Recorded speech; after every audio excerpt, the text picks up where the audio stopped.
प्रिय विद्यार्थियों, मैं doctor Shivshankar Vyas, assistant professor government law PG college Bikaner, LLB first year की class professional ethics, lawyers accountability and bar bench relations, वृत्तिक आचार, अधिवक्ता की जवाबदेही एवं बार बेंच संबंध। बीच बीच में मैं सब्जेक्ट का पूरा नाम आपको बोलता रहता हूँ, जिससे कि प्रैक्टिकल के समय आपको ये नाम पूछा जाए तो आपको हिंदी और इंग्लिश दोनों में ये नाम याद रहे कि आपके पेपर का नाम क्या है।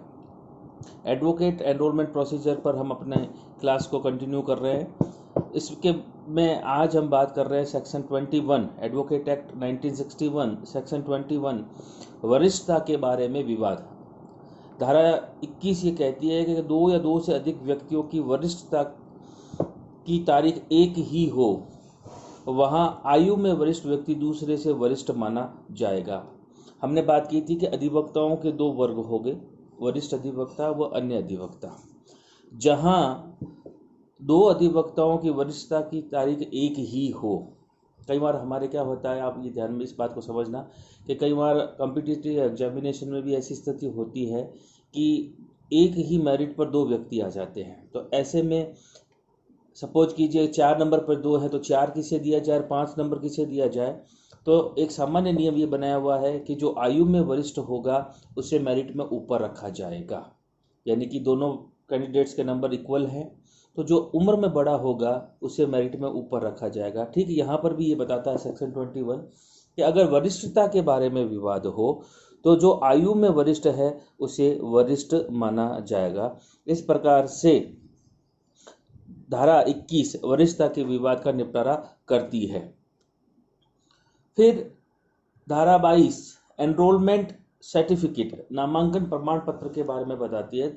एडवोकेट एक्ट 1961 सेक्शन 22 ये कहता है कि जब आप सारी प्रक्रिया से गुजर जाने के बाद जब आपका एनरोलमेंट हो जाएगा तो वह राज्य विधिक परिषद प्रत्येक ऐसे अधिवक्ता को एक एनरोलमेंट सर्टिफिकेट जारी करेगी जिसका नाम अधिवक्ता नामावली में दर्ज हो चुका है।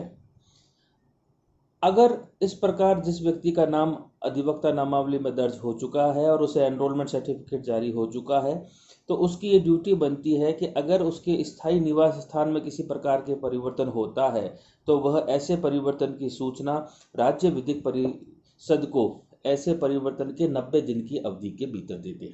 तो क्या कह रहा है सेक्शन 22 कि नामांकन प्रमाण पत्र जारी किया जाएगा। राज्य विधिक परिषद जहां आपने आवेदन किया था, आपने पूरी प्रक्रिया पूर्ण कर ली है, तब आपको एनरोलमेंट सर्टिफिकेट जारी किया जाएगा। एनरोलमेंट सर्टिफिकेट एक बार आपके पास जारी हो गया तो ये इस बात का प्रूफ है कि आप उसमें क्या होगा, स्पेशली वो तारीख मेंशन होगी कि किस तारीख से आप उस राज्य विधिक परिषद के अधिवक्ता के रूप में आपका नाम दर्ज हो चुका है। कई बार क्या होता है कि हमें क्या जरूरत पड़ती है, अनुभव की। जैसे हमारे राजस्थान में हम बात करें कि एपीपी की जो पेपर होता है एडिशनल पब्लिक प्रोसिक्यूटर का, उसमें 2 साल की प्रैक्टिस किया हुआ व्यक्ति ही एलिजिबल होता है उस प्रतियोगी परीक्षा में भाग लेने के लिए। तो आपके 2 साल कब माने जाएंगे, उस एनरोलमेंट सर्टिफिकेट में from the effect of WEF का क्या आपका लिखा हुआ जाएगा, किस तारीख से आपका नाम दर्ज है, उस तारीख से क्या माना जाएगा, आपके 2 साल की अवधि की गणना की जाएगी। फिर साथ ही साथ में आप पर ये ड्यूटी आरोपित की गई है कि जैसे ही आप अपने निवास स्थान में परिवर्तन करते हैं, यानी कि आपने एनरोलमेंट कराते समय जो अपना पता दिया था उस पते में अगर आपके स्थायी निवास में कोई परिवर्तन होता है तो संबंधित अधिवक्ता की ये ड्यूटी बनती है कि वो विदिन 90 डे क्या करे, उस राज्य विधिक परिषद को अपने स्थान परिवर्तन की सूचना कर दे, जिससे कि भविष्य में किए जाने वाले पत्र व्यवहार या कॉरेस्पॉन्डेंस के लिए राज्य विधिक परिषद को किसी प्रकार की परेशानी न हो। अब हम सेक्शन 23 की चर्चा कर रहे हैं, पूर्व सुनवाई का अधिकार। आप ये ध्यान में रखना कि आपका जो पेपर पैटर्न है, मैं बीच बीच में आपको बताता रहता हूँ कि कहाँ पर कौन सा प्रश्न, तो पूरा टॉपिक तो हमारे लिए है ही है, एडवोकेट एनरोलमेंट प्रोसीजर क्या है, ये एक बड़ा प्रश्न हो गया। बीच बीच में मैंने आपको बताता रहता हूँ कि छोटे प्रश्न कहाँ पर बन सकते हैं और कहाँ आज तक पेपरों में बनते आ रहे हैं। तो सेक्शन 23 जो हमारा है, पूर्व सुनवाई का अधिकार, उसके ऊपर आपका एक छोटा प्रश्न 7 नंबर का बन सकता है कि पूर्व सुनवाई के अधिकार से आप क्या समझते हैं, समझा।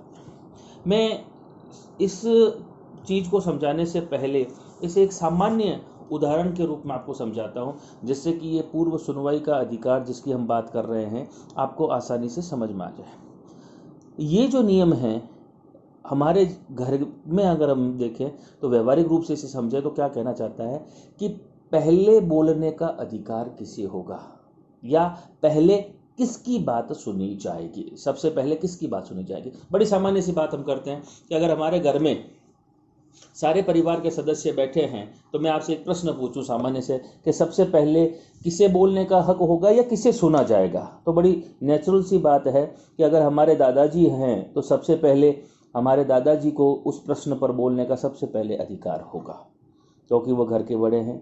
उसके बाद ज्येष्ठता के क्रम में हमारे परिवार के जो भी सदस्य हैं उन सब को क्या होगा, पहले बोलने का हक होगा किसी बात पर। यह नहीं है कि घर का सबसे छोटा सबसे पहले अपनी बात को रखेगा। वरिष्ठता के क्रम में, ज्येष्ठता के क्रम में, यानी कि जो घर का सबसे बड़ा है, दादाजी हैं, फिर दादाजी के छोटे भाई हैं, या हमारे पापा हैं, या ताऊ हैं, जो हमारे घर का क्रम है बड़ों का, उस बड़े से छोटे की तरफ सुनवाई का अधिकार होगा, या यूं कहूं कि अपने बात को रखने का अधिकार होगा।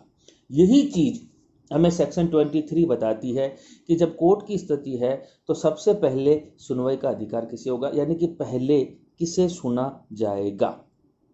तो एक क्रमबद्धता ये है, ठीक है ना, हायरार्की है। हम इसे समझिए कि सबसे पहले भारत के महान्यायवादी की सुनवाई अन्य सभी अधिवक्ताओं से पूर्व होगी।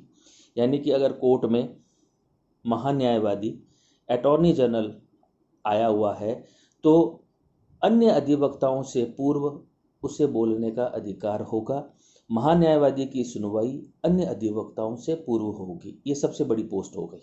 हम ज्येष्ठता के क्रम में चल रहे हैं तो क्या होगा, अटॉर्नी जनरल की सुनवाई अन्य सभी अधिवक्ताओं से पूर्व होगी। सबसे पहले सुनवाई का अधिकार या बोलने का अधिकार हम जो बात कर रहे हैं वो किसकी होगी, अटॉर्नी जनरल की। अब सब अटॉर्नी जनरल नहीं है तो भारत के दूसरे नंबर पर भारत के महा सॉलिसिटर की सुनवाई उपरोक्त महान्यायवादी के पश्चात, यानी कि अटॉर्नी जनरल के तो पश्चात और अन्य अधिवक्ताओं से पूर्व क्या होगा, महा सॉलिसिटर को सुना जाएगा। सबसे पहले अटॉर्नी जनरल, अटॉर्नी जनरल के बाद में महा सॉलिसिटर जनरल, फिर भारत के अपर महा सॉलिसिटर की सुनवाई उपधारा 1 और 2 के अधीन रहते हुए अन्य अधिवक्ताओं से पूर्व होगी। उलझने की जरूरत नहीं है, उपधारा 1 और उपधारा 2 के अधीन रहते हुए अन्य अधिवक्ताओं की। सीधी सी बात ये रखो कि अटॉर्नी जनरल, सॉलिसिटर जनरल और सॉलिसिटर जनरल के बाद एडिशनल सॉलिसिटर जनरल। पहले अगर वो दो व्यक्ति उपलब्ध है तो पहले वो दोनों अपनी बात रखेंगे, अगर वो दोनों नहीं हैं तो उसके बाद में क्या होगा, एडिशनल सॉलिसिटर जनरल जो होगा उसकी सुनवाई का अधिकार अन्य अधिवक्ताओं से पूर्व दिया जाएगा। इसी क्रम में भारत के सेकंड एडिशनल सॉलिसिटर की सुनवाई अपर सॉलिसिटर से पूर्व की जाएगी, यानी कि अन्य अधिवक्ताओं से पूर्व उसको सुना जाएगा। 4 नंबर पे हम बात करें कि राज्य के महाअधिवक्ता की सुनवाई, ऊपर वाली सारी क्रम को याद रखिए, attorney general, solicitor general, additional solicitor general, second additional solicitor general, और उसके बाद जो राज्य का महाअधिवक्ता होगा उसकी सुनवाई का अधिकार अन्य अधिवक्ताओं से पूर्व में उसे रहेगा।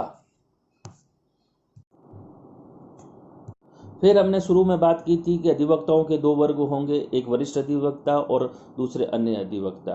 तो इन सब के बाद सबसे पहले वरिष्ठ अधिवक्ताओं की सुनवाई अन्य अधिवक्ताओं से पूर्व होगी, और वरिष्ठ अधिवक्ताओं के वर्ग में ही हमने अभी बात की थी कि ज्येष्ठता के बारे में विवाद हो तो क्या होगा, जो उम्र में बड़ा होगा उसे वरीयता प्रदान की जाएगी। सपोज कीजिए 3 वरिष्ठ अधिवक्ता खड़े हैं तो जो उम्र में बड़ा होगा उसे क्या होगा, ज्येष्ठता के अनुसार अन्य अधिवक्ताओं से पूर्व सुनवाई करने का अधिकार होगा।